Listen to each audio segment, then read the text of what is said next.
아, 네, 에어컨 들어갔습니다. 아, 네, 코가 섭섭다. 환율은 치솟고, 금리는 오르고, 주가는 떨어지고, 물가는 오르고, 아마 삼고 현상이나 이런 것들 이야기하면서 과거의 경제 상황과 지금의 상황이 판박이다. 근데 그때보다 사람들은 더 힘들게 느낀다. 왜? 금방 좋은 시절을 지나왔잖아요.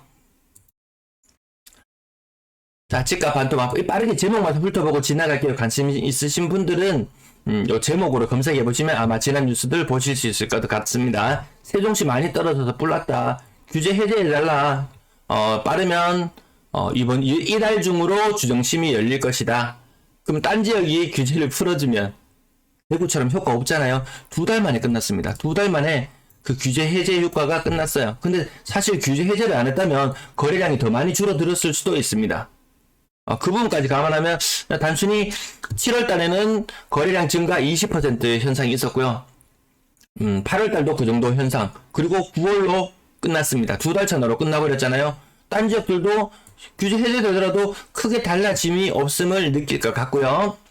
원래는 12월에 열리는 회의인데 말입니다. 라고 나와 있지만, 이 아니잖아요. 수시로 열릴 수 있다고 바뀌었어요. 수시로 열립니다. 규제 해제되면서 달라지는 부분들, 우리 대구 사람들이 지금 알고 있는 거잖아요. LTV 우리는 대구는 현재 70% 적용받고 있고, 양도세, 비과세 받으려면, 보유만 하면 됩니다. 거주하는 조건 사라졌어요. 여러 가지 좋은 특권들이 많음에도 불구하고 안 사더라. 보유세도 다주택자의 경우에는 3% 정도밖에 안 됩니다. 뭐 3주택 되거나 이렇게 되면은 3% 밖에 안 돼요. 규제 지역에도 6%였던 것이 이렇게 바뀌었습니다. 그리고 세금은 지금 어떻게 적용받았나요? 2주택자 이상? 이번 달에 나온 뭐 재산세, 토지분이나 뭐 이런 것들 아마 규제지역이 7월 달에 해제되었는데 이 기준은 6월 달이라서 6월 재산세 이거 부과 기준일은 6월 1일자이기 때문에 그전 걸로 적용받았나요? 네. 그 다음 민영주택 추첨제 적용 비율 높아지고 대구는 현재 이런 모습 보고 있고요. 리먼 쇼크보다 더하다. 우리 아까 거래량 보셨겠지만 700건 수준 이 정도면 정말 리먼 쇼크 때보다 훨씬 더 심한 정도의 모습을 보여주고 있고요. 하우스 푸어 이야기가 계속해서 나오고 있고 영끌족이 비상이라고 하지만 제가 어제 부산에서 언급드렸구나. 사실 이 영끌보다 더 무서운 건 무엇이냐. 일시적 1가구 2주택 일시적 1가구 2주택 이 산업의 쌀 얼마 전에 포항제철이 위기를 이렇게 그 침수 피해를 입었잖아요. 포스코가 침수 피해를 입었을 때 산업의 쌀은 철강이라고 했어요. 사람이 사면 철강이라는 이야기가 나왔습니다. 그럼 저는 그걸 딱 보는 순간 부동산 투자의 쌀은 뭐냐? 부동산 투자의 쌀은 이 일시적 1가구 2주택이다. 이걸 통해서 갈아타는 사람들, 이게 일명 부의 사다리라고 말하는 그것, 사람들은 조금이라도 안다. 그러면 세금이라든지 이 체계에 대해서 알면은 일시적 1가구 2주택 이거 안 하고는 투자 안 돼요. 사실 이거 통해서 일명 몸테크로 갈아타서 2년 살고 2년 만에 이사하고 이런 것들을 끊임없이 반복해오고 있었는데 이 부의 사다리가 철저히 무너졌다. 영끌들은 자기 혼자 망하면은 그뿐이에요. 다시 제로에서 시작할 수 있습니다. 근데 일시적 1가구 2주택을 해서 갈아타던 사람들은 한 번에 너무 큰 손실을 입고 자기가 그간 쌓아온 것이 정말 한순간에 무너집니다. 나 분양권 하나 샀어. 기존 아파트 있어. 이 두 개가 세트 상품을 이루면서 또 다시 분양권이 다시 입주를 하고 그 다음에 다시 시간이 지나면 분양권이 기존 주택이 되고 또 다른 분양권을 사고 이렇게 끊임없이 갈아타면서 순환했던 이 부동산 투자의 꽃, 부동산 투자의 쌀, 일시적 1가구 2주택 이 사람들이 완전히 망해버렸어요. 이 사람들이 가장 큰 타격을 입는 사람이라는 부분. 그럼 이 사람들이 타격을 입게 되면은 부동산 경기는 정말 침체됩니다. 왜? 이 미분양 물량이 굉장히 많이 늘어나던 시기에요. 노태우 정권 200만호 공급하고 그 이후에 너무 많은 공급을 인해서 가격 조정을 거치고 좀 건설업계가 힘들어했어요. 그래서 김영삼 정권이 들어섰을 때 그때 일시적 1가구 2주택에 신축 아파트 사고 하면은 기존 새로 주택을 한 개 더 사고 하게 되면은 일시적 1가구 2주택 혜택을 주자. 그 혜택이 그때 적용되었어요. 93년도든가 94년도 그때 적용이 되었거든요. 그로 인해서 신축 지어지는 아파트들 물량이 빠르게 소진되어 갔어요. 결국 이 부동산 투자의 쌀이라고 불리우는 제가 부르는 일시적 1가구 2주택자가 가장 큰 타격을 받아버리면 사람들이 야, 이거 괜히 어설프게 일시적 1가구 2주택 노리려고 하다가 이거 망하겠는데? 큰일 나겠는데? 이런 사례들을 보잖아요. 이 사람들이 발벗고 나서지 않으면은 부동산 시장에서는 거래량이 늘어나지 않습니다. 이게 중요한 포인트입니다. 제가 그 역사를 추적할 때 온갖 법령들을 다 뒤졌어요. 도대체 이 법은 언제 튀어나온 것인가? 네, 김영삼 정권에서 튀어나왔었어요. 아, 이거 정말 눈물 나는 소식. 굿바이 황제 페더러. 제 몸의 능력과 한계를 알고 있습니다. 로저 페더러, 이 테니스의 황제 몇 살인가요? 81년생입니다. 81년생. 야, 81년생이 몸의 한계를 느낍니다. 지금 근데 40대, 50대, 야, 주택 사는데, 몇 년 대출? 30년 대출? 40년 대출? 야, 이 40대 몸의 한계를 느끼고, 여러분도 아마 40대 지금 뭐 접어드셨거나, 50대로 올라가거나 하면 뭐 근육량이 줄어든다든지, 야, 뭐 내 몸이 예전 같지 않네, 이런 걸 느끼실 텐데, 30년, 40년을 빚을 갚아야 된다? 좀 안타깝죠? 네. 아, 옥뚝 거래 멸종. 거래 실종이 아니고 이제 멸종이라는 말들이 등장하기 시작했습니다.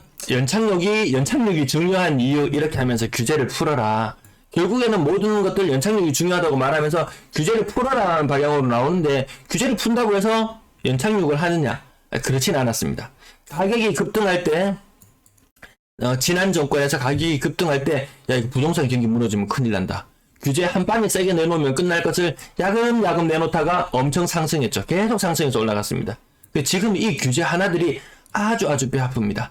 예를 들어서 지금 제가 정확한지는 모르겠어요. 아까 말씀드렸던 일시적 1가구 2주택 같은 경우에도 그전에는 기존 조건 처분주택이 3년이었을 거예요.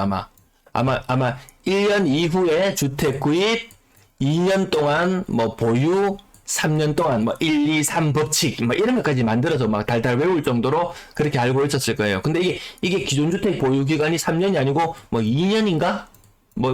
처분 기간이 2년인가? 막 이런 부분들이 있었어요. 그래서 저는 이 정책이 딱 나왔을 때, 야, 큰일 났다. 일시적 1가구 2주택 스텝 다 꼬이겠네? 이렇게 느꼈어요. 왜? 지금은 계획으로 물건을 안 사잖아요. 그럼 2년 동안 내가 공실로 두고 있다가 팔 사람이 얼마나 될 것인가? 막 전세나 월세를, 기간이 약간의 차이가 있고 받게 되면은 정말 2년 1개월 만에 처분할 수도 있는 그런 상황들이 생기거든요.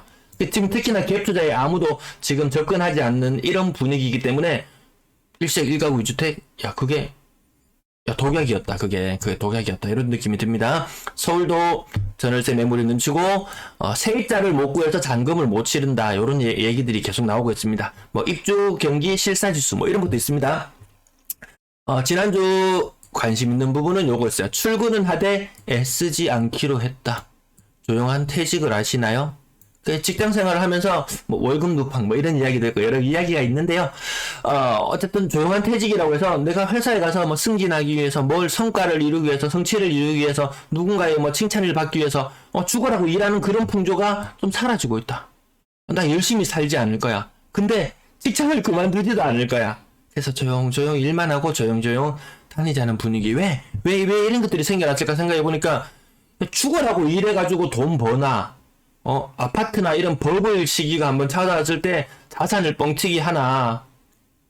죽어라고 일하면 진짜 죽습니다, 진짜. 사람 골병만 들잖아요. 그거 필요 없다. 그리고 너무 많은 버블을 이미 경험해버린 사람들이 야, 월급 100만원, 200만원 성에 차겠습니까? 이 304, 뭐 2030, 뭐 MZ, 뭐 월급 200만원, 300만원, 이거 어디 성에 차겠습니까? 성에 안 찹니다. 우리도 이런 조용한 퇴직. 저도 이런 거 좀 원하는데, 네. 주택시장 거래 절벽, 거래 회전율 때문에 제가 요 제목을 가지고 왔는데요. 아파트 개수 대구에 지금 700건의 거래량 수준이라고는 하지만, 과거에 700건, 똑같은 700건의 거래량이 나타났을 때도, 그때는 아파트가 뭐 50만 개일 때 거래량이 막 한 1,400개 정도 됐을 거예요. 아까 2007년, 8년, 뭐, 2010, 몇 년, 네, 고맘때. 2017년, 뭐, 고맘때. 지금은 이제 아파트 개수가 65만 개 정도, 이 정도 수준이 되는데, 거래량이 한 700개 정도 수준밖에 안 된다. 아파트 늘어난 비율이 한 30% 정도 늘어났는데, 거래되는 것은 이렇게 된다. 그러면 실제 회전율로 따지면은, 회전율이 굉장히 낮습니다. 김영민 님도, 네, 아까 요건가요? 조용한 퇴직을 희망하시나요? 예, 적당히 몸도 사리고 즐기면서, 네, 댓글 잠깐만 볼까요? 네, 이호선님, 6월 1일 이후에, 지난번에도 집 팔았다고 자랑하시지 않나요? 네, 6월 이후에 집을 파셨어요? 네. 네, 재산세 내야 됩니다. 네네. 그래도 팔고 몇천 더 떨어졌던데, 진짜 잘 판 것 같아요. 몇천 벌었는 느낌 들잖아요. 이거 단순히 몇 개월 차이로 몇천만 원이 오고 갔는데, 월급이 300만 원? 3, 400만 원? 그거 정말 성에 차겠습니까? 자, 세종시 아파트 크게 떨어진다. 요 상가 이야기인데요. 상가 낙찰가율이 50%를 밑돈다. 근데 50%도 사실 따지고 보면 좀 비쌉니다. 사실 50% 비싸요. 상가 너무 비싸요. 상가 너무 비싸요. 15억 상가가 8억. 15억 상가, 요 면적도 나왔었는데, 전용 면적 114제곱미터, 감정가, 두 차례 유차로 감정가가 7억 왜 감정가가 떨어지지? 네. 2차 입찰 가격이 7억 4천만 대로 떨어졌던 것이 다시 경쟁이 붙어가지고 8억 1천만 원 수준까지 올라가는데, 대구에 있는 상가들 지난번에 제가 어딘가요? 대명동 무슨 엘리트? 네. 거기 보여드렸을 때 그런 상가들 생각보다 상가 분양가 굉장히 비싸거든요. 죽전 내거래 신세계 빌리브 1층 상가 분양가가 얼마 정도 하는지 아시나요? 거의 평당 1억 정도 합니다. 10평을 분양받으면 10억입니다. 10억이에요. 지금 10억을 1년에 은행에 넣어놓으면 돈이 얼마 생기나요? 그게 한 4천만 원 생겨요. 야, 이게 10억을 투자했는데 이게 온전히 자기 자금으로 들어가는 사람들이 잘 없더라. 뭐 사업자 대출이니 뭐니 하면서 이 10억의 상가를 살 때도 엄청난 대출이 들어가요. 사업자 대출은 좀 더 일반 가계 대출보다 조금 더 후한 경향이 있더라고요. 정말 이걸 7억, 8억을 대출을 내는 상황이다. 진짜 답이 안 나오는 그런 상황입니다. 그래서 뭐 경매 물건은 상가 계속 나올 수 있는데 그래도 많이 싸 보여. 정말 싸 보이고 내가 할 게 있으면 욕심을 내지만 저거 상가 뭐 임대료를 받아가지고 어떻게 해본다고 생각하면은 좀 어렵지 않을까 싶습니다. 네, 포비님 24년도에 딸아이 졸업 선물로 한 채 사주려고요. 기회가 왔을 때 잡아야죠. 24년도에 문제가 또 있는 부분이 있어요. 24년도가 끝이 안 납니다. 사람들은 24년도 뭐 2, 3년 조정하면 끝날 것 같은데 과거에 조정도 오면은 4년, 5년 그 이상의 조정 기간이 거쳤어요. 제가 지난번에 전세 특집을 다뤄드리면서 지금 전세를 싸게 들어가는 사람들이 나중에 아파트 가격이 튀어오르려면은 요거 대구에서 언급드려야 되는데 네, 안 그럼 그냥 막 생각난 대로 말씀드릴게요. 한 4억 정도 했던 전세 가격이 2억으로 떨어졌어요. 그 나중에 아파트 값이 다시 아파트 가격은 6억 했던 것이 지금 만약에 막 4억 정도로 왔다. 매매 가격은 요 상황이라고 한번 가정해 보겠습니다. 그러면 지금 전세가 2억의 계약을 체결했어요. 그럼 아파트 가격이 4억이었던 가격이 다시 6억으로 올라가고 싶어요. 근데 2년 후에 이 사람들이 임대차 3법 때문에 2+2로 인해서 이거 2억 1천의 전세를 계약해야 돼요. 누군가는 이 비싸지는 아파트 5억 6억으로 다시 올라갈 거라고 믿는 아파트를 매수하려고 그러면 이 둘 사이의 갭이 최소한 3억은 됩니다. 그래서 아파트 매매 가격은 올라가고 싶지만 전세 가격이 머리끄댕이를 잡고 못 올라가게 회방을 놓습니다. 요 현상 한 가지 생각해 보셔야 되고요. 또 한 가지 24년에 일어날 일은 지금 22년에 지금 입주한 아파트들 있잖아요. 이거 많잖아요. 지금 이 입주한 아파트 22년도에 입주하는 아파트 2만 개, 23년도에 입주하는 아파트 3.5만 개. 이 아이들이 22년도에 입주하는 아파트들이 24년도가 되면은 얘들이 매물로 나올 것들이 상당히 많아요. 비과세를 노리고 매물로 나올 것들이 상당히 많아요. 그 매물이 많아지잖아요. 그러면 25년도로 어떠냐? 3.5만 개의 입주했던 아파트들이 그때 되면은 다시 시장에 매물로 상당수가 나올 수 있습니다. 네, 그럼 2021년도에 지금 나왔던 물건도 지금 새치기 해가지고 들어가서 매매가 이루어지는 경우 오늘 실거래가에도 2021년도 거래 아파트 보셨잖아요. 네, 그런 식으로 요런 충격이 오면은 그래서 과거에 조정을 한번 거치면은 이게 빨리 조정이 끝나지 않았구나 이렇게 복합적인 상황들 그 중에서 제일 문제가 되는 것은 현재 요겁니다. 요거. 그리고 아까 제가 말씀드렸다시피 일시적 1가구 2주택 요 갈아타기 일시적 1가구 2주택 요거까지 복합적으로 이 사람들이 발이 다 묶여버렸어요. 이 사람들이 큰 손실을 봤어요. 이번 장에서. 그래서 자금력이 부족해져서 다음 시장에 다시 베팅을 하고 싶어도 베팅을 하기가 쉽지 않습니다. 네, 이거 아주 단순한 논리 같지만 이거 찾아내는데 전 머리 좀 아팠습니다. 네. 근데 이것이 영향을 생각보다 오래 미칠 것 같다. 네, 폼님 딱 이게 연도를 정해놓지 마시고, 네, 여러 가지. 제가 뭐 거래량이라든지, 아까 보셨던 회전율이라든지, 또 뭔가요? 뭐 매매, 전세, 뭐 갭 차이라든지, 생각보다 고려할 부분은 좀 아직 많은 것 같습니다. 근데 뭐 자금 상황이 맞다. 그리고 내가 뭐 요 가격에는 사도 되겠다. 뭐 그러시면은 결정을 내리셔도 되지만, 지금은 뭐든지 야, 조금 더 기다려보자. 하여튼, 이 전략이 지금까지는 유효한 듯 합니다. 네, 끝까지님, 네, 반갑습니다. 네. 집이 안 팔린다, 거래 절벽이다, 여기서 발이 묶이는 사람들. 요게 정말 일시적 1가구 2주택이잖아요. 요게 굉장히 중요한 포인트군요. 일시적 1가구 2주택. 112, 요렇게 가끔 언급할 때 있으면 쓸게요. 요 사람들이 발이 다 묶여버리면서 자금 손실이 너무 커졌다. 지금 두 채를 가지고 있는 사람들, 한 5억짜리 두 채 가지고 있는 사람이라면, 체감 손실은 아마 3억 정도의 체감 손실을 느끼실 거예요. 근데 그 5억이라고 말했던 것도 불과 얼마 전까지 한 3.5억 했던 것이 5억으로 순식간에 튀어 올랐다. 그래서 다시 거의 원점으로 회귀를 해버렸다. 근데 뭐 신축이나 지금 분양권이나 가격들은 보면 다 5억, 막 신축 분양가는 6억, 7억 막 이런 상황이기 때문에 지금 현재 집값이 너무 많이 떨어져 버려서 다음 투자로 넘어가기가 쉽지 않은 그런 상황인 것 같습니다. 집값 전쟁한 적 없는데도 불구하고 시가총액은 굉장히 많이 줄어들었다. 시멘트 구입 비용 4.4억 아파트의 시멘트 구입 비용은 170만원 밖에 안 한다. 원자재 타령하던 사람들 아마 이거 보면은 원자재 타령 이제 그만해라. 시멘트가 인상분까지 반영하더라도 총 분양가 대비 0.05% 밖에 안 늘어나는 수준이다. 근데 분양가는 시멘트 값이 오르고 철근 값이 올라서 뭐 분양가가 갑자기 1억이 점프하고 뭐 5억 하던 게 6억으로 올라가고 6억 하던 게 뭐 7억으로 올라가고 뭐 이런 현상들. 시멘트하고 원자재하고 그렇게 많이 오르지 않았다. 물론 올랐는 부분 일부 반영돼야 되긴 하지만 이건 마치 그 김밥 같지 않습니까? 보통 김밥집에 요즘 김밥 얼마나요? 한 2,500원, 3,000원 하나요?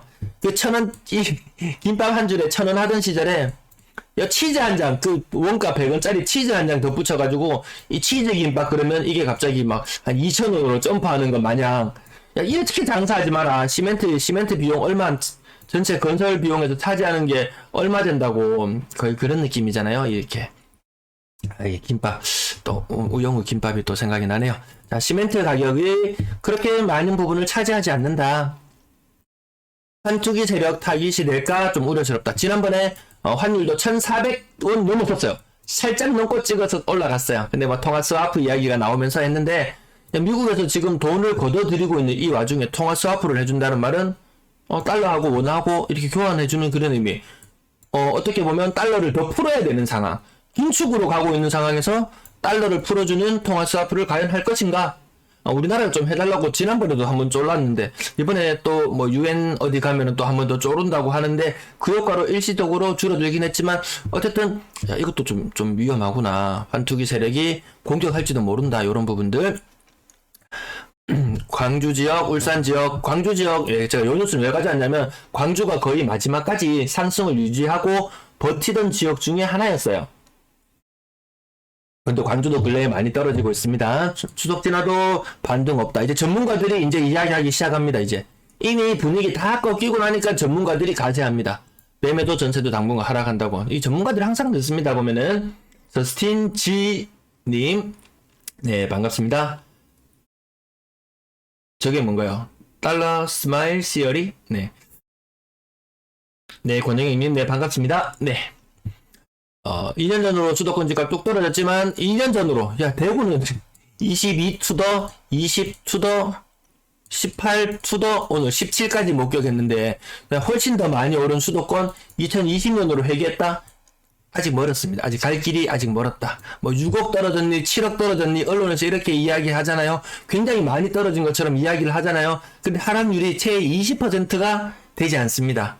채 20%가 하락률이 되지 않아요. 아직까지 더 떨어지겠구나. 이런 느낌으로 지켜보고 있습니다. 자, 블룸버그 부동산 침체 시작일 뿐이다. 최소 2년 더 간다. 우리나라뿐만 아니고 이 세계적으로 똑같은 현상을 겪고 있더라. 근데 딴 나라들도 겁나게 떨어집니다. 이 하락률이 오클랜드 요거 뉴질랜드인가요? 뉴질랜드, 그 다음 시드니 이런 지역들도 보면 야, 한번 꺾이기 시작하니까 살벌하게 떨어집니다. 앨런 미 재무 올겨울 휘발유 전 지난번에 전기 라디에이터 한 개 구입했습니다. 야, 가스는 그래도 많이 올리더라도 전기는 그래도 덜 올리겠지 이런 느낌. 뭐 산업이나 이런 것들 다 연관이 져 있기 때문에 야, 올겨울은 정말 야, 전기 라디에이터로 버텨야 되는 게 아닌지 조금 무섭습니다. 아무튼 침체 이야기가 계속 이야기 나오고 있고요. 이거는 제가 인베스팅이 나오는 거, 제가 뭐 이렇게 뭐 주가 지수라든지 환율이라든지 채권 금리라든지 이런 것들을 활용하는 사이트에서 나오는데, 인플레이션 논리가 아닌 달러 기축 통화 전쟁으로 접근할 필요가 있다. 요거 누군가요? 안유아 교수, 안유아 중국 출신, 네, 요분하고 홍사원의 경제쇼. 요거 보시면 제가 그동안 이야기하던 부분들 많이 나옵니다. 야, 미국이 뭐 좀 인플레이션 좀 잠재우려고 하면은 중국은 계속 봉쇄. 야, 물건이 안 넘어가요. 항구가 다 잠겨버렸어요. 안 넘어가요. 심지어는 지진이 일어나서 난리가 났잖아요. 그리고 태풍이 올라와서 난리가 났어요.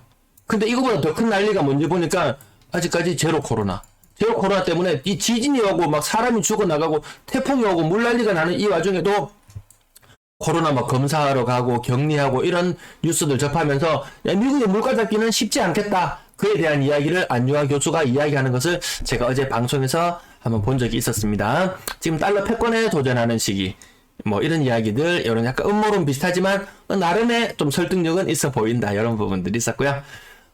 지난주에는 요게 좀 문제가 됐었죠. CPI, 네, 소비자 물가지수. 자, 예측치는 8.1까지 떨어질 걸로 봤다. 이전에는 8.5였고 8.21까지 뚝 떨어질 걸로 봤는데 실제로는 8.3이더라. 왜 이게 야 8.1이나 8.3이나 도토리 키재기지. 이건 뭐 이거 가지고 난리냐고 이야기할 수도 있었겠지만, 야, 유가 많이 떨어졌죠. 유가 떨어졌어요. 한 20% 정도 고점 대비 그 정도 떨어졌든 하여튼 더 많이 떨어졌어요. 아무튼 유가의 수준은 러시아 우크라이나 전쟁 이전의 수준으로 유가는 떨어졌다 그러고, 그 전에 금리를 0.75를 두 번이나 했잖아요. 금리를 이만큼이나 올리고 이렇게 용을 썼는데도 안 떨어지더라. 이게 문제가 되어서 나스닥 지수라든지 뭐 다우 지수라든지 올랐던 상승분을 상당 부분 반납하고 우리 증시에도 충격이 오고. 근데 우리나라 물가 상승률은 얼마 뭐 5%대래요. 나 이건 믿을 수가 없다. 체감은 훨씬 더 크실 거예요. 지난밤에 한번 캡처를 하다가 보니까 이 한국의 채권 수익률과 거의 미국의 채권 수익률이 거의 비슷해지더라. 거의 비슷한 수준까지 막 갔습니다. 아까 CPI가 발표되는 순간 이 나스닥 지수가 얼마나 빠졌냐. 850에서 450이면은 한 400 정도면은 한 3-4% 정도 빠졌는데요. 이날 밤에 마이너스 2.28%가 아니고 마이너스 5%였어요. 이 금리를 죽이려면은 인플레이션은 상당히 더 일어나고 있는 이 상황에서 금리를 더 올릴 수밖에 없는 상황이겠구나라고 사람들이 생각하면서 채권 금리도 치솟는 이런 현상들. 야, 정말 미국한테 채권 금리 따라잡히는 거 아닐까 이런 생각이 들 정도로 우리나라의 위상이 높아졌나요? 자, 이거 CPI 관련 이야기가 계속 나왔고요. 인플레 추락 온다는 이야기도 있지만 중국이 빗장을 잠그고 물건을 공급을 안 해주면은 미국에서 생산을 해서 한다? 이게 좀 힘들잖아요. 세 개의 공장이 지금 문을 닫았는데요. 힘있는 물가 정점론, 울트라 스텝 이야기도 종종 나왔습니다. 이건 나스닥 제가 아침에 캡처를 했나요? 네. 마이너스 5%까지 충격적으로 떨어졌습니다. 근데 이게 얼마까지 떨어졌냐면 11,000까지 떨어졌던 것이 빠르게 회복을 해서 13,800? 이 정도까지 회복했다가 다시 12,000 수준까지. 지금 요게 아주 짧은 시간에 일어나고 있는 그 현상으로 보여집니다. 그 다음 외환 보유액이 지금 어제도 돈 많이 썼죠. 그제 아마 돈 많이 썼다고 들었어요. 외환 환율 방어하기 위해서 2008년 금융위기 이후로 최저 수준으로 외환 보유액이 떨어지고 있다. 12억 하던 아파트가 5억으로 떨어진다. 아까 대구에 8억 하던 아파트가 한 7억 하던 아파트가 5억으로 떨어진다. 누가 또 댓글을 달아놔서 세종시 그거 아무것도 없더라 이렇게 이야기하지만, 따지고 보면 지역별로 뭐 있습니까? 네. 굉장히 세종시 많이 떨어졌던 이야기. 그리고 75%에서 미국이 미국의 금리 인상률 55 베이시스 포인트. 네, 요게 요쪽으로 조금 더 50 베이시스 포인트로 약간 더 쏠리다가 지금은 웬걸 75로 거의 확정적인 분위기고 100 베이시스 포인트까지 지금 언급되고 있는 이런 상황이라는 부분. 울트라 스텝 요거 1% 금리 올리는 거죠. 11월 입주인데 당첨 취소되게 생겼어요. 입주 못해서 생기는 문제들 계속해서 불거지고 있습니다.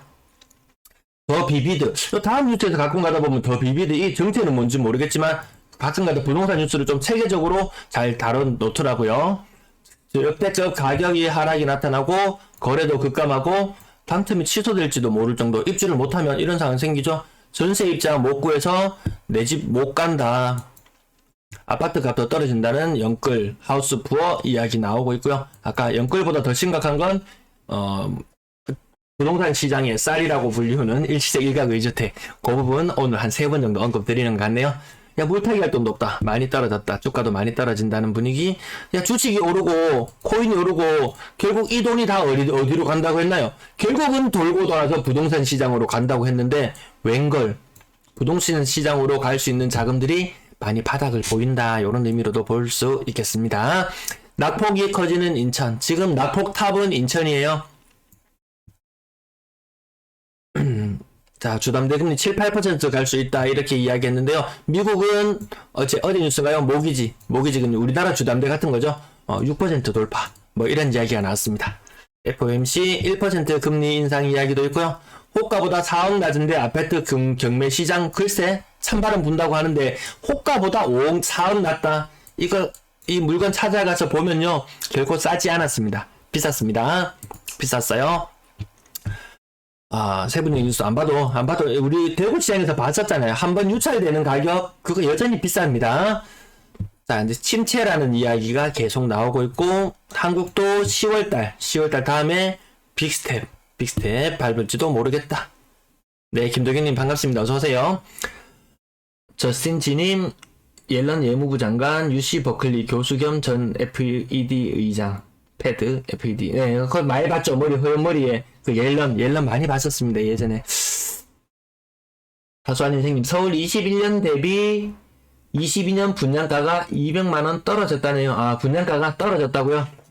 이 분양가라는 것이 뭐 주변 가격하고 이런 것들 반영해서 한다고 하는데 지금 반영되는지 아닌지도 모르겠어요. 그 부분도 공부를 한번 해보려다가 말았는데, 아무튼, 많이 떨어진다. 주가 많이 떨어진다. 이런 거 보는데, 근데 애플이나 테슬라는 여전히 높다. 주가 상태가. 많이 일부 조정을 받은 종목들도 많이 있지만, 얘들은 종목 반등하다가 굉장히 많이 반등을 했다. 그래서 사람들이, 야, 주가 지수가 아직 바닥은 아니구나. 뭐 이런 느낌으로 바라본다는 그런 이야기도 있더라고요. 송도 아파트 가격 거의 반토막 났다는 이야기. 야, 가스 공급 중단, 한국 조선 반도체 차 생산 차질. 이 이야기도 계속 나오고 있습니다. 네. 가스 공급, 근데 우리 지난번에 제가 말씀드렸다시피 우리 재고량이 충분하지 않다는 이야기가 나왔는데 이 에너지를 구하러 다닌다는 그런 뉴스를 제대로 본 적이 없어요. 이거 문 잠그면, 야, 정말, 야, 뭐 기업이 뭐 나나 모르겠고 일단 내 집이 따뜻하게 나야 되는데 뭐 이런 느낌이 들었습니다. 잠실 리센스 40평대 17억 경매 나왔는데 안 사요.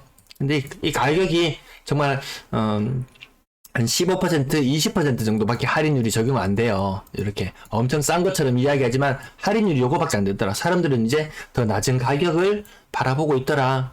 27억에서 20.5억으로 잠실 발칵 뒤집은 거래. 근데 이거 하락률로 보시면요. 이 30% 안 되잖아요. 30% 하락하려고 그러면 8.1억이 하락해야 되는데 지금 6.5억이잖아요. 그러면 이 할인율이 한 25% 정도? 뭐 그렇게 충격적이지 않다. 일반적이다. 야, 서울은 점프, 이 3단 점프에서 올라갔는데 이 3단 뛰기에서 올라갔는데 아직까지 내려갈 길이 멀다. 근데 그게 어디까지인지 알 수가 없다. 이런 부분이고요. 원달러 환율 여기 1399원도 찍혔다가 지금 좀 많이 떨어졌지만 아무튼 여기 살짝 침을 찍었는데요. 1400원 찍고 올라갔었어요. 1400원. 예, 구두 개입도 했지만 이 돈도 많이 했다. 이 점심시간에 자금을 투입해가지고 환율 떨어뜨리는 거 요거 과거에 MB 시절에도 저런 이야기들이 몇 번 있었지 싶어요. 야, 이거 전기차니 자동차니 뭐든지 다 하더니만 미국은 다 자기한테 와서 해라. 바이오마저도 자기한테 와서 해라. 뭐 이런 이야기도 나오고 있습니다.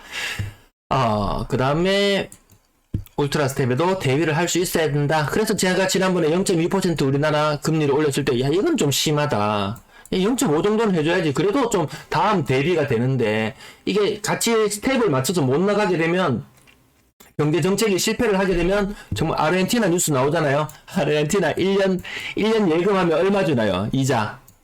1년 이자 아르헨티나 75%입니다. 75%. 1억 넣어놓으면, 1년 뒤에는 1억 7,500만 원을 은행에서 받아서 나올 수 있습니다. 근데 물가는 그보다 더 많이 올랐겠죠. 경제 상황이 많이 무너질 수 있다. 좀 현대적으로 나가야 된다는 느낌. 미국 에너지 업계 올겨울 유럽 위기에서 구할 길이 없다. 미국도 유럽도 안 도와준다 그랬어요. 그 한국 도와줄까요? 한국 도와줄까요? 야, 자동차 와서 만들어라 해놓고 뭐 배터리 때문에 안 되겠다. 너희들은 보조금 못 주겠다. 이러고 있는 판국에 과연 우리를 도와줄 것인가? 안심전환대출 해당되는 분 계시면은 안심전환대출 알아보고 받으시면 될 텐데요. 당장은 혜택이 많아 보이는데 오늘 아침 뉴스에 보니까 사람들이 좀 주춤하더라. 안심전환대출에 대해서. 왜? 지금 안심전환대출 금리 한 3.8% 정도 되잖아요. 야, 몇 년 지나면 금리가 떨어질지도 모르는데 금리가 한 2% 정도 수준 떨어질지도 모르는데 이거 장기간으로 20년, 뭐 30년 이 금리로서 30년 한다고 우리나라 물가 뭐 GDP가 이 정도 계속 상승을 유지할까? 이래서 의구심에 좀 사람들이 좀 긴가민가 하는 그런 사람들도 있는 것 같습니다. 특히 당장에 지금 이자가 너무 올라가지고 막 5% 넘어가는 것을 체감하시는 분들 너무 공포스러워가지고 달려가는 사람들도 있고 야 이거 모르겠다. 경제 상황이 어떻게 될지 모르겠다 해서 좀 망설이는 부분도 있고 아무튼 지금 당장에서 봤을 때는 혜택은 좀 있어 보인다. 이런 느낌이었습니다. 무서운 추락, 사려는 사람이 없다. 패닉, 2030, 30, 영끌족은 벼랑 끝으로 몰렸고 30, 40, 50, 이 일시적 112, 일시적 1가구 2주택도 마찬가지로 벼랑 끝으로 같이 몰렸다. 전방위적인 위기지 단순히 2030만의 위기는 아닙니다. 자, 시진핑 요거 둘이 만나가지고 맞죠? 에너지는 내가 줄게. 곡식도 내가 줄게. 자원 좀 내놔라. 자원 좀. 자, 뭐 이런 식으로 상품을 이렇게 오고 간다든지. 뭐 요 둘만 해도 솔직히 뭐 다 돌아갈 것 같은 느낌이 들지 않나요? 자, 연 3% 고정금리 전환, 파격 조건에도 은행 창구 한산. 아까 요거 안심 전환 대출. 뭐 오부제도 있고 비대면도 있고 아무튼 뭐 최저금리 3.7% 아마 보통은 3.8% 정도 금리 적용받을 것 같고요. 강서구 빌라 세입자 지금 벌어지고 있는 일 깡통 전세 때문에 이야기하고 있는데 빌라 깡통 전세 무섭지? 빌라 사기 무섭지? 한 사람이 100채 1000채 가지고 있는 그 빌라 시장 안 되겠지? 아파트로 가. 아파트는 안전할까요? 하지만 아파트는 안전하지 않잖아요. 지금 아까 영상 설명 초반 부분에 보셔서 아시겠지만 똑같다. 빌라나 아파트나 상황은 지금 사실 똑같다. 부산도 아까 광주와 마찬가지로 늦게까지 상승률을 유지하고 있던 지역인데요. 마찬가지로 10년 만에 최대폭 하락을 보였다는 뉴스도 있고 동탄 반토막이 났다. 8억 아파트가 4억으로 떨어졌다. 근데 사실 동탄도 이거 4억으로 떨어졌다고 하지만 저거 분양가 한 3억 정도 수준? 이거 하던 것이 4억 5억으로 한번 점프를 한 이후로 다시 7억 8억으로 점프하는 이 현상. 두 번 점프. 그동안 대구는 뭐 3억 하던 아파트가 4.5억으로 올라갔던 요 정도 현상에서 다시 일정 부분 상승분을 반납하는데 야 동탄은 얼마나 반납할지 모르겠다. 뭐 이런 느낌이 있습니다. 아무튼 쟤들은 세단 뛰기, 2단 뛰기, 3단 뛰기 뭐 이 정도 해나가는 느낌이었습니다. 송도 아파트 반토막 났던 뉴스들 나오지만 뭐 다른 지역도 마찬가지더라. 네. 미분양 폭탄 터지나 16만 가구, 9월달부터 12월달까지 대구는 한 1만 가구 정도 예정되어 있는 것 같고 이 중에서 40%나 분양하려나? 네, 경기 안 좋으면은 이마저도 분양 안 합니다. 분양 또 줄어들 거예요. 자, 환율 이야기도 있을 거예요. 제가 이 섹터별로 딱딱 나누면 좋을 텐데 워낙 뉴스를 많이 긁어오다 보니까 한꺼번에 다 하지는 못했습니다. 네, 민기권님, 네, 반갑습니다. 어서오세요. 자, 4억이나 싼데 주인 못 찾자 5억 더 내렸다. 하지만 할인율이 얼마 안 되더라. 그 할인율로는 안 사겠더라.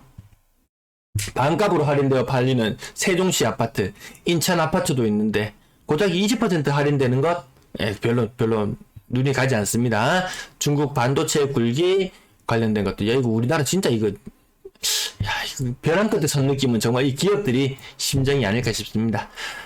그 다음 바이오도 마찬가지. 반도체, 바이오, 그나마 잘 나간다는 자동차 이런 녀석들이 모두 다 어디에 붙어야 될지 지금 그 향배를 알 수가 없는 이런 상황인 것 같습니다. 야, 이 1시간 9분 동안 계속 떠들었는데요. 야, 배심으로 계속 이야기를 하다 보니까 상당히 힘에 부칩니다. 제가 이 소리가 여러분들한테 잘 들어가는지 모르겠어요. 전세 관련된 내용인데요. 이 부분 제가 잠깐 좀 쉴게요. 잠깐 쉬면서 이 부분 어떤 부분이 문제가 되는지 제가 틱톡에서 이걸 따왔습니다. 이 임대인과 임차인이 어떻게 어떤 상황으로 내몰리는지요. 제가 영상이 공유가 제대로 안 돼 있었어요. 제가 그 소리를 꼭 들려드리려고 했었는데 한번 찾아보겠습니다. 잠시만 기다리면 또 오늘 지금 1부, 2부까지 진행되었고 3부, 4부 한 30분 정도 진행될 예정입니다. 잠시만요.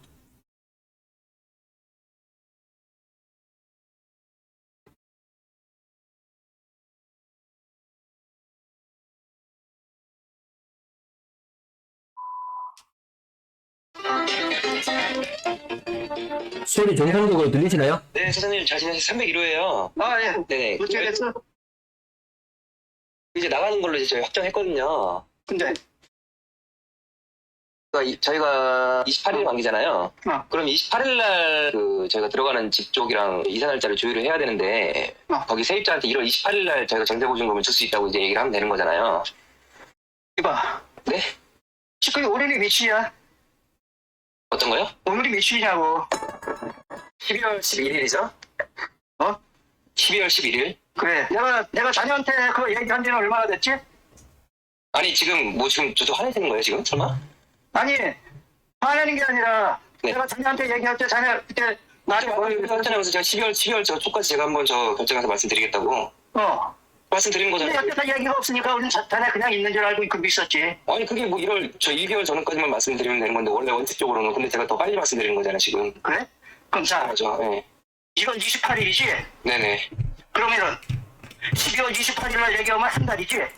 그렇죠. 말씀드리는 거잖아요 지금. 그래서 12월 그러니까 11월 28일 이전에 나한테 얘기를 해줬어야 2달 전에 얘기를 하는 거지. 아니 2달 전이 아니라 사장님 이거 전세 집주인이시면 당연히 잘 아실 텐데 왜 그러세요? 그래. 1개월 전에만 말씀드리면 되는 건데 제가 1개월? 1개월 전에 말씀드리면 되는 거예요 임차인은. 어디 가서 복다고 아니고 어디 가서 자네 다시 한번 물어보고 와서 나한테 얘기해. 아니 물어보고 여기서 얘기하는 게 아니라 법이 그렇게 되어 있어요 사장님. 근데 제가 지금 거의 더 일찍 말씀드리는 거 아니에요. 아니지. 자네 뭔가 잘못 알고 있는데 내가 말이 맞으면 어떡하실 거예요 사장님? 내가 1개월 전에 말씀드리면 되는 걸로 혹시 말이 맞으면 어떡하실 거예요? 내가 알고 있기는 집주인은 3개월 전에 얘기를 하는 거고. 아니 복도방에 제대로 한번 물어보세요 사장님. 1개월 전이에요 1개월 전에. 제가 제대로 하는 게 아니에요. 나가 저 임차인이 얘기하는 거는 2달 전에 얘기하게끔 돼 있어. 그러니까 내가 3개월 전에 자네한테 얘기를 했잖아. 2달 전이 아니라요 사장님. 한 달 전이에요. 법적으로 그렇게 돼 있다고요. 법으로요. 그건 사장님이 한번 체크를 해보세요 목도방에. 그렇게 지금 당연히 저희가 전세를 몇 번 다녔는데 지금 그걸 왜 모를까 사장님. 나는 여태까지 10몇 년 동안 전해놓고 살았어. 아니 그거는 사장님은 그렇게 하신 거고 법적으로 그렇게 되어 있어요. 그럼 자네 뭐 법대로 하라고 했단 얘기야? 아니 법대로가 아니라 지금부터 세입자 구해가지고 하면 되는 거잖아 사장님. 자네가 법대로 근데 예를 들어서 세입자가 1월 28일까지 못 들어온다. 그러면은 제 돈은 어떻게 되느냐 이제 그걸 말씀드리려고 하는 건데 왜 계속 두달두달 이거 얘기하세요. 네, 그러니까 지금 자네 말 잘했어. 그렇게 얘기를 하면 일단은 방을 내놓고 방이 빠져야지 나가는 거지. 얘는 이런 거 올리시는 게 특징입니다. 아니 방이 빠져야지 나가는 게 아니라 원래 원칙적으로는 사장님이 저한테 왜 그러실까 저 아까부터 저한테 무슨 1월 28일부터 1월 28일은 제가 받는 날짜잖아요 사장님. 그래. 이거 분명히 이게 세입자가 들어오든 말든 제가 받아야 되는 돈이에요 이거는. 여봐, 자네도 여태까지 집을 얼마나 댕기고 살았는지 모르겠는데. 아니 사장님 그리고 그 집에 지금 대출도 좀 없는 걸로 확인돼서 저희가 들어간 건데. 그래, 대출도 없고 아무것도 없어. 없잖아요. 그러면 제가 그 1월 28일 날 그 돈을 받는 게 맞잖아요. 1월 28일 자네가 나 사장님 말씀은 세입자가 없으면 못 주겠다 얘기 아니에요? 그렇지 자네가 사장님이 저한테 못 줘도 제가 2월 28일 날까지는 전세보증 보증보험을 통해서 받을 수가 있어요. 그렇게 받아갖고 나가. 못 나가 안될거 그렇게 받아갖고 나갈 것 같으면. 네 번째 전개 제목. 말 그대로 크게 화나신 경우로 1년에 대여섯 번 정도밖에 볼 수 없다. 아니 그게 무슨 억지예요 사장님? 야, 아니 사람을 이렇게 폭력적으로 뭐라고 하세요? 아니 그러면 제대로 달라고 하는 건데 그걸 못 주겠다? 세입자가 못 주면 못 준대? 아니 처음부터 무슨 경우예요? 그렇게 안 받는데 사장님을. 야, 말씀 조심하세요. 그래. 야단하지 마세요. 내가 여태까지 자네 보기 그렇게 안 봤는데. 안 봤어요 사장님을. 그래, 다 그렇게 봤다고 얘기를 하자고. 내가 이렇게 아니 지금 무슨 경험하는 소리도 하는 것도 아니고 제대로 1월 28일날 대학원한테 때 작년에 당연한 건데 지금 사장님 이거 무슨 이거 요즘에 사장님 요즘 같은 세상이에요. 사장님이 2월 28일까지 세입자 안 들어오면 돈 못 주겠다? 이게 무슨 얘기예요 도대체? 아 제대로 예를 들어 사장님이 달치해서 아니 제가 그냥 제 돈을 줘가지고 1월 28일까지 마련해가지고 주는데 그게 당연히 집주인 임무인데 그거를 왜 제 이름처럼 뭐라고 하는 거예요 그거를? 그리고 걱정을 한 달 전이에요 사장님. 똑바로 하세요. 그러니까 똑바로 하는 게 내가 한번 다시 알아보고 얘기할 테니까 자네 집에 있어. 아 집에 없어요 지금. 그러니까 어디가 있냐고. 아 집안에 있어요 집안에. 응. 아 집을 빨리 내놓으세요 그리고 그러면 빨리 지금이라도.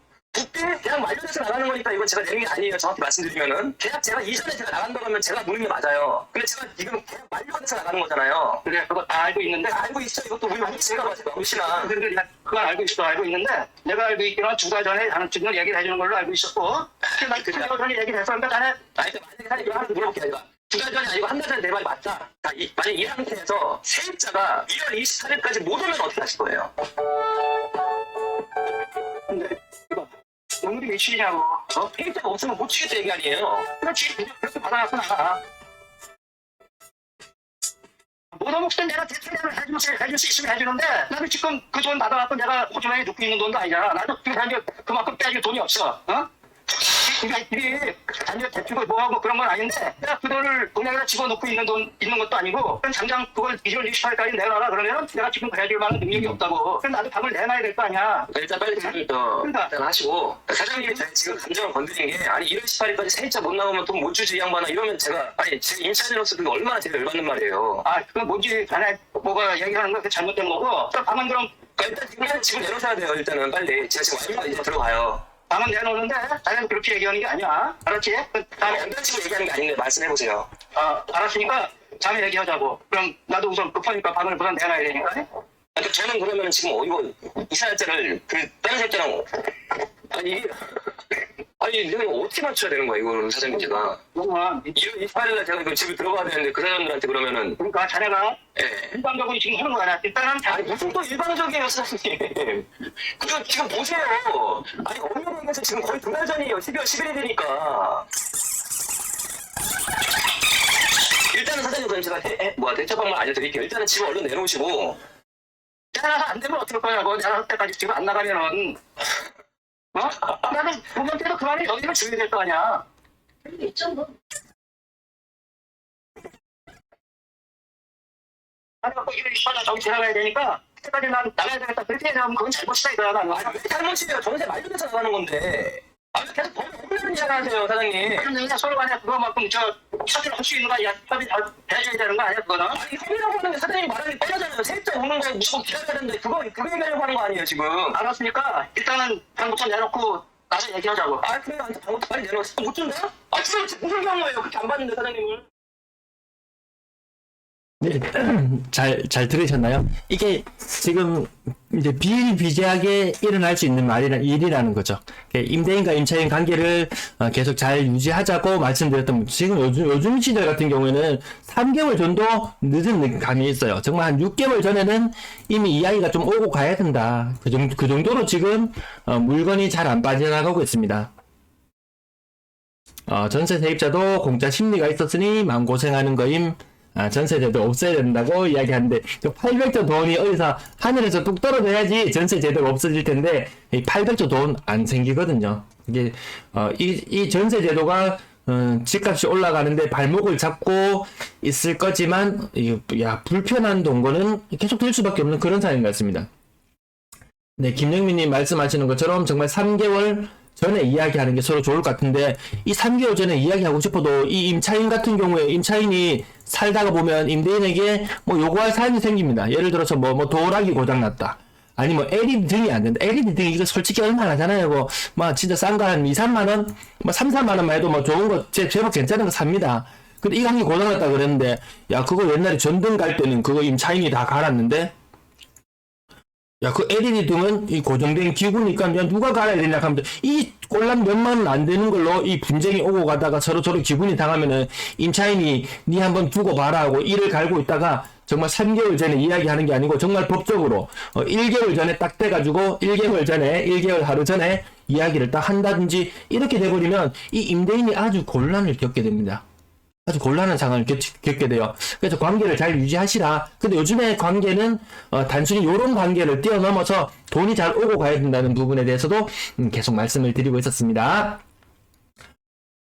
아 정말 네 YR님 네 누가 가해자인지 누가 피해자인지 그런 것도 의미가 없습니다. 서로 감정은 상할 대로 상해 있고 돈은 나올 길이 없고 네 그런 상황으로 가는 것 같습니다. 네, 김정민님, 3개월 전에 이야기 해달라고 했는데, 더 빠르면 더 빠를수록 좋습니다. 네, 관계를 잘 유지하시고, 요즘에는 빠르면 빠를수록 좋다. 근데 그렇게 빨리 이야기를, 안 나간다고 해놓고도, 갑자기 주위에 싼 전세 가격이 생기면은, 갑자기 마음이 변심해가지고, 나간다 그러는 사람 또 생겨요, 김정민님. 네, 그 부분들은, 좀 수시로 좀 관계가 좋게 형성되어 있어가지고 뭐 전화통화할 일은 잘 없겠지만 문자로라도 무슨 변동사항이 있으면 바로 연락을 달라고 뭐 이야기하는 거 크게 어려운 거 아니니까 뭐 그 정도 관계는 유지가 되어야 되지 않겠습니까? 보증공사가 있으니 그나마 다행. 네. YR문님, 네, 계약서 쓸 때 3개월 넣으면 인정. 지금은, 3개월, 네, 아무튼 더 빨랐으면 좋겠다. 이런 생각도 잠시 가져봤습니다.